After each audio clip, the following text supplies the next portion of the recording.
अस्सलाम वालेकुम दोस्तों, स्वागत है आप सबका स्काईटेक चैनल में। और आज की इस वीडियो में हम बात करते हैं कि जो सऊदी अरब की ministry of human resource and social development है वो बीमारी की छुट्टी के बारे में आखिर क्या कहती है।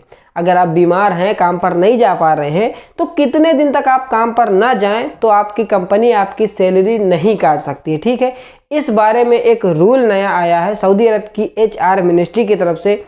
पूरी तरह से डिटेल में आप लोगों को ये पूरा रूल समझा दूंगा। आप लोगों के लिए जानना भी ज़रूरी है क्योंकि आप सऊदी अरब में काम कर रहे हैं। लेकिन वीडियो शुरू करने से पहले सबसे पहले तो आप एक प्यारा सा लाइक दे दीजिए और उसके बाद में आप चैनल को भी सब्सक्राइब कर दीजिए। तो दोस्तों, सबसे पहले हम बात कर लेते हैं कि जो सऊदी अरब की HR मिनिस्ट्री है वो आखिर बीमारी की छुट्टी के बारे में क्या कहती है। अगर आप बीमार हैं तो आखिर आप कितने दिन तक काम पर ना जाएं तो आपकी कंपनी आपकी सैलरी नहीं काट सकती है, उसको सैलरी देनी होगी। ठीक है, तो इस बारे में बताने से पहले सबसे पहले मैं आप लोगों को ये बता दूं कि बीमारियां दो तरह से होती हैं जब आप काम पर नहीं जा सकते हैं। सबसे पहली बात वो कि आप नेचुरली बीमार पड़ गए हैं, ठीक है, आपके बदन में कोई खराबी है और आप काम पर नहीं जा सकते हैं।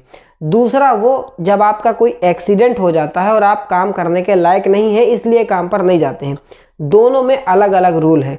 सबसे पहले हम समझते हैं जब आप नेचुरली बीमार पड़ जाते हैं और आप काम पर नहीं जाते हैं तो आखिर कितने दिन तक के आपकी कंपनी जो है वो आपको सैलरी देती रहेगी। ठीक, तो इस बारे में सऊदी अरब की HR मिनिस्ट्री का कहना है कि अगर कोई ज़्यादा बीमार है, काम पर नहीं जा सकता है, हॉस्पिटल में है, ठीक है, तो पहले 30 दिन जो उसके होंगे, पहले 30 दिन उसमें उसको फुल सैलरी मिलेगी। ठीक है, अगर वो 30 दिन तक काम पर नहीं जाता है, पहले 30 दिन, तो उसमें फुल सैलरी कंपनी को देना ही पड़ेगा।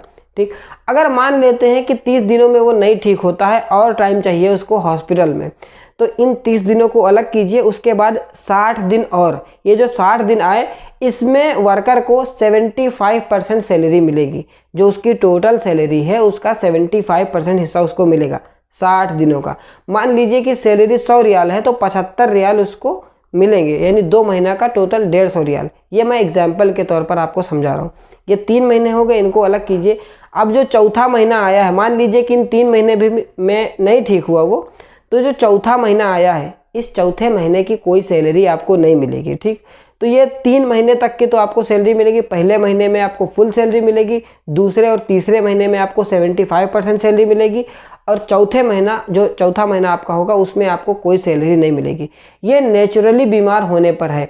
इसमें एक बात आपको खास ध्यान रखना है कि अगर आप बीमार हैं तो बीमारी के दौरान आपकी कंपनी आपका कॉन्ट्रैक्ट टर्मिनेट नहीं कर सकती है, ख़त्म नहीं कर सकती है। ठीक है, अब वो अलग बात है कि आप बीमार हों, उसी वक्त में आपका जो कॉन्ट्रैक्ट है वो ख़त्म हो रहा हो, उसका पीरियड जो है, जिसे 1 साल का था और वो साल उन्हीं दिनों में पूरा हो रहा है जिस वक्त में आप बीमार हैं, तो कॉन्ट्रैक्ट ख़त्म हो जाएगा और वो आपको घर भेज सकता है। लेकिन ख़ासकर बीमारी की वजह से अगर चाहे आपकी कंपनी की कॉन्ट्रैक्ट टर्मिनेट कर दे तो नहीं कर सकती है। ये HR मिनिस्ट्री का है। और अब हम बात कर लेते हैं कि अगर किसी का एक्सीडेंट हो जाता है, इस बारे में HR मिनिस्ट्री क्या कहती है कि आखिर वो काम पर कितने दिन तक ना जाए तो कंपनी उसकी सैलरी नहीं काट सकती है।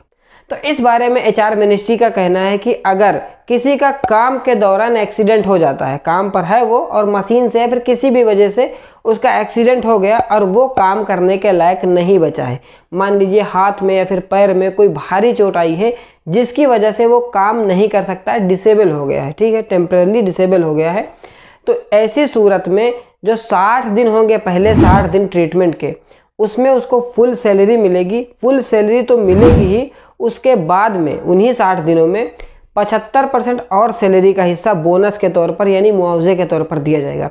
मान लीजिए किसी की 2000 रियाल सैलरी है, ठीक, तो 2 महीने की 60 दिन की सैलरी बनती है 4000 रियाल, तो 4000 रियाल तो उसको मिलेंगे ही, साथ में 75% 3000 रियाल बनता है, वो एक्स्ट्रा कंपनी को देना होगा, कंपनी आपको देगी। ठीक, ये हो गया एक्सीडेंटल डिसेबल के ऊपर। अगर आप एक्सीडेंट होने पर डिसेबल हैं, काम पर नहीं जा रहे हैं, छुट्टी है आपकी 2 महीने की, तो इस तरह से आपको पेमेंट मिलेगा।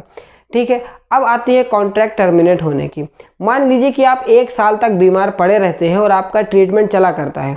अब हॉस्पिटल में डिक्लेयर कर दिया जाता है कि आपकी फ़िलहाल ठीक होने की कोई उम्मीद नहीं है, वो जो वर्कर है वो ठीक नहीं हो पा रहा है और काम करने के लिए वो डिसेबल है, काम भी नहीं कर पा रहा है। तो ऐसी सूरत में आपकी कंपनी आपका कॉन्ट्रैक्ट जो है वो टर्मिनेट कर सकती है। ऐसी सूरत में वो आराम से टर्मिनेट कर जाएगी। अगर किसी का वर्कर जो 1 साल तक नहीं ठीक होता है, डिसेबल है, हाथ पैर टूट गया है या कोई और चीज़ हो गई है, तो 1 साल के अंदर अंदर फिर वो वर्कर का कॉन्ट्रैक्ट टर्मिनेट करके घर भेज सकती है।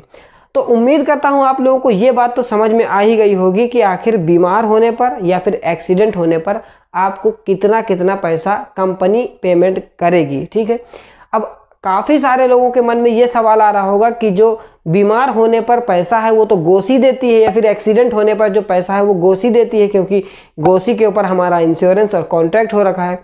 तो दोस्तों ये एक अलग टॉपिक है। अगर आपका एक्सीडेंट होता है तो आप खुद डायरेक्ट गोसी से तो क्लेम नहीं करेंगे आपका मुआवजा या फिर इंश्योरेंस का जो पैसा है वो तो आपका कफील क्लेम करेगा, वो एक अलग बात है। लेकिन कफील से या फिर कंपनी से आपको क्या मिलना चाहिए, ये HR मिनिस्ट्री की तरफ से मैंने आप लोगों को बताया। ठीक, उम्मीद करता हूँ आप लोगों को इन्फॉर्मेशन तो पसंद आई होगी। अगर आपको ये ठीक से समझ में आ गया तो एक लाइक ज़रूर कीजिएगा। और एक बोनस में आप लोगों को न्यूज़ ये बता दूं कि जो वो कानून आने वाला था कि डोमेस्टिक वर्कर की जो इकामा की फ़ीस है वो 9,600 रियाल हो जाएगी, वो 22 मई से ऑलरेडी लागू हो चुका है। ठीक, अगर किसी कफील के पास 4 वर्कर से ज़्यादा डोमेस्टिक वर्कर हैं तो जो 5वां होगा उसकी जो इकामा की फ़ीस होगी वो 9,600 रियाल होगी। ठीक, बाकी की पहले की जैसी होगी। उम्मीद करता हूँ आप लोगों को वीडियो पसंद आई होगी। अगर वीडियो पसंद आती है तो फिर आप प्रमोट करिए चैनल को यार, थोड़ा सा बहुत मेहनत करता हूँ यार, तो प्लीज़ चैनल को सब्सक्राइब कर लीजिए, वीडियो को लाइक कर दीजिए। मिलता हूँ आपसे नेक्स्ट वीडियो में, तब तक के लिए आप लोग रखिए अपना ख्याल। अल्लाह हाफिज़, goodbye and take care.